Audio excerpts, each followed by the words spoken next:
అరటికాయ పిడుపు చేసుకోవడానికి అరటికాయని ఇలా తొక్కలతో పాటు వాటర్లో వేసుకుని ఉడికించుకోవాలి.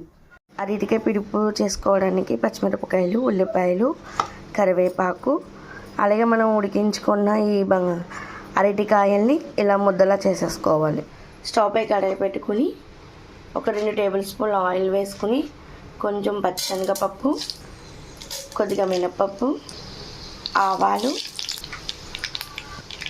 జీలకర్ర వేసుకుని ఇవన్నీ బాగా వేగిన తర్వాత ఎండుమిరపకాయలు, కరివేపాకు, పచ్చిమిరపకాయలు కూడా వేసుకుని ఉల్లిపాయలు కూడా వేసేసుకుని బాగా మగ్గించుకోవాలి. కొద్దిగా ఇంగువ కూడా వేసుకొని కొంచెం పసుపు కూడా వేసుకొని కొద్దిగా సాల్ట్ కూడా వేసుకోవాలి. ఇప్పుడు ఉడికించుకున్న అరటికాయలను కూడా వేసేసుకుని బాగా మెదుపుకోవాలి. చిన్న నిమ్మకాయ సైజు చింతపండుని ఇలా చిక్కని గుజ్జులా తీసుకుని పక్కన పెట్టి దీనిని ఇప్పుడు మనం అరటికాయ పిడుపులో వేసుకుంటే పులుపుకి టేస్ట్ చాలా బాగుంటుందండి. ఎంతో టేస్టీగా ఉండే అరటికాయ పిడుపు రెడీ.